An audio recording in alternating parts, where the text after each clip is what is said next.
Every craftsman believes their hands deserve more credit than they receive, until the sea decides who was right. In the stilted village of Saltmere, where the houses leaned out over grey tidal flats like old men listening for gossip, Marta Voss carved wood the way other women prayed, quietly, and with more devotion than anyone around her ever noticed. She had trained under her father, and his father before him, and her chisels knew the grain of driftwood the way a mother knows the weight of her own child. She could read a plank of oak the way a physician reads a pulse, could tell by smell alone whether timber had spent too long in salt water to hold a fine edge. But Saltmere did not speak her name when it spoke of carving.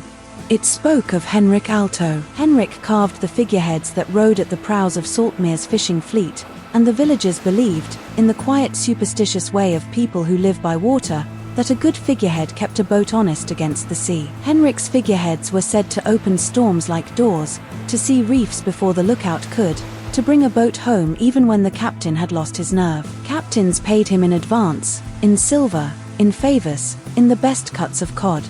Children left flowers at his workshop door before their fathers sailed. Marta mended their broken oars and carved their coffin lids, and was paid in less, and thanked in less, and remembered in less still. She told herself she did not mind. She told herself this so often, in fact, that the telling itself became a kind of work, heavier than the carving. At night she sat in her narrow workshop below the tide line, running her thumb over the wood she'd shaped that day, and she watched the lamplight in Henrik's window across the square, warm and gold and undeserved, and something small and sour moved in her chest, and she called it patience, though patience does not usually taste like that. She began, without quite admitting it to herself, to keep a private ledger of every commission Henrik received and every one she was passed over for, and the ledger grew heavier than any of her actual accounts. That winter, the village elders commissioned Henrik's greatest work, a figurehead for the newly built ship Providence, meant to lead the whole fleet out into deep water where the real money was, past the shallow reefs the older boats were too afraid to leave. It would make Henrik's name permanent, spoken of in 3 villages down the coast. It would make him rich beyond the reach of a woman who mended oars,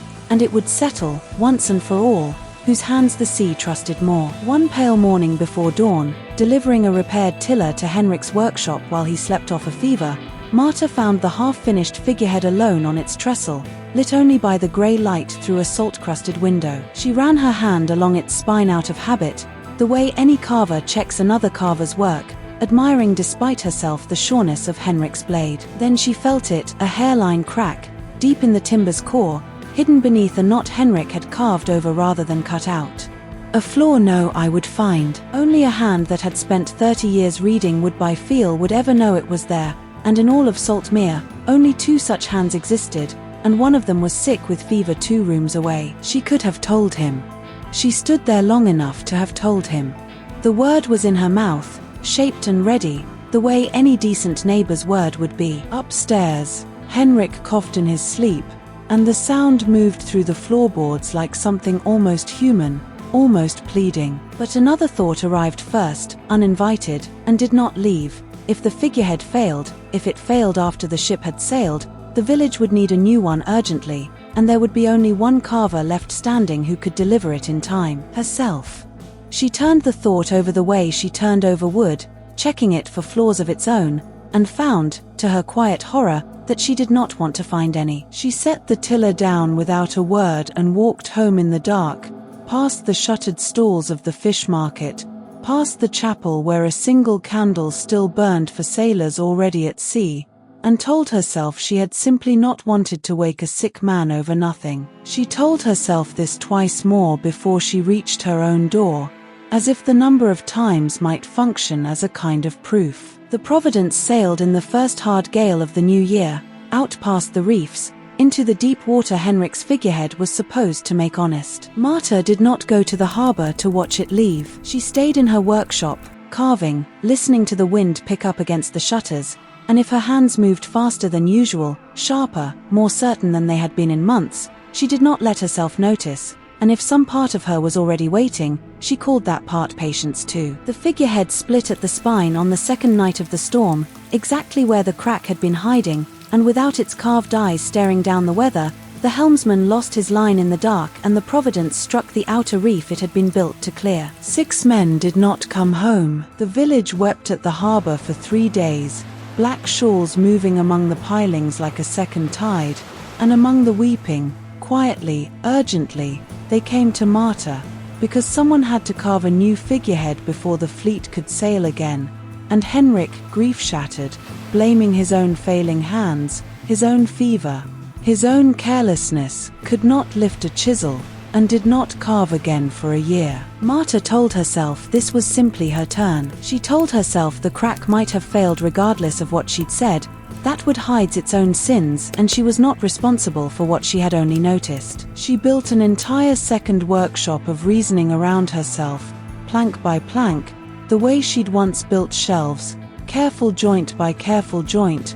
and she moved into it and did not come out, not even on the nights the wind sounded like 6 men calling from the water. She carved the new figurehead in 19 days, barely sleeping, and it was, by every account, the finest work Saltmere had ever seen, sharper-eyed, steadier-jawed, carved from a timber she inspected herself 3 times, for any hidden crack, because she of all people now knew exactly what to look for, and knew, with a precision that frightened her at 3 in the morning, exactly how such a crack could be missed. The new ship sailed clean.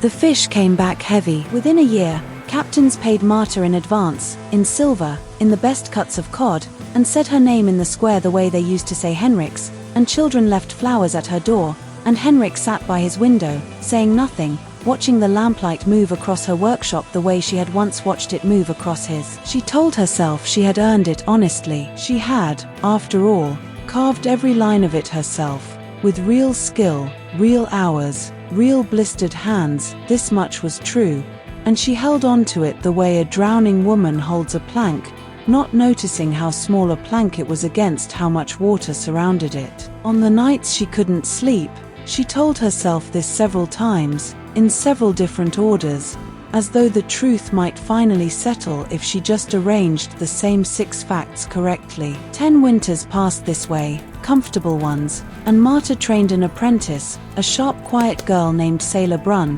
who watched her the way Marta had once watched Henrik, from the far side of the square, doing lesser work, being paid less, saying nothing, and wanting, with a hunger she was careful never to show her teacher's face. Marta taught her everything.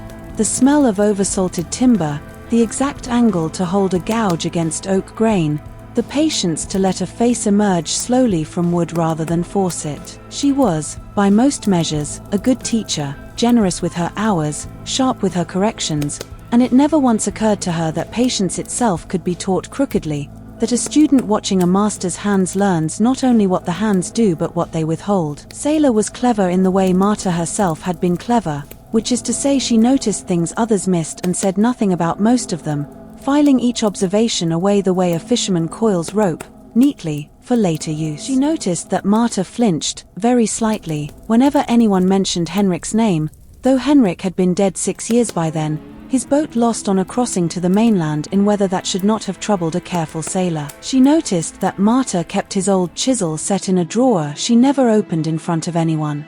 She said nothing about this either. When the elders commissioned Marta's own greatest work, a figurehead meant to outlast her, to be spoken of after she was gone, she let Sailor help with the base carving, the unglamorous hours, while she herself shaped the face, the eyes, the parts that would be remembered. And one morning, arriving early, Sailor found the piece alone on its trestle, and ran her young hand along the spine out of habit, the way any carver checks another carver's work. She felt it. A hairline crack, hidden beneath a knot Marta had carved over rather than cut out, because even the finest hands grow tired after 30 years, and even the most careful eyes eventually trust their own reputation more than they trust the wood. Sailor stood there long enough to have said something. The word was in her mouth, shaped and ready. Marta came in from the yard just then, catching the girl's hand still resting on the timber, and for one unguarded second, Marta saw in Sailor's face exactly what her own face must have looked like 10 winters ago, in Henrik's cold workshop before dawn, the calculation dressed up as innocence. The patience that wasn't patience at all. Marta understood, in that instant, precisely what was about to happen, and precisely why, because she had built the machine herself and only now recognized her own hand in its gears. She could have said the word herself.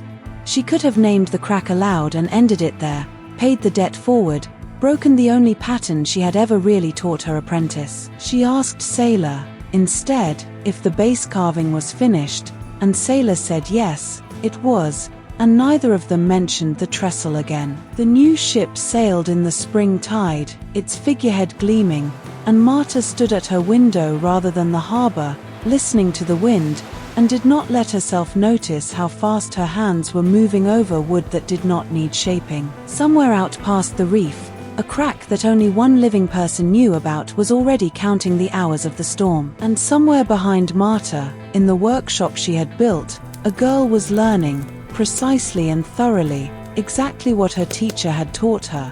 That silence, timed well, is the only inheritance envy ever really leaves behind. The gulls still circle Saltmere's harbor every spring, waiting, as they always have, for someone's turn to come. What did Marta actually pass down to her apprentice, the craft, or the crack? And which one, if either, will Sailor teach the next pair of watching hands?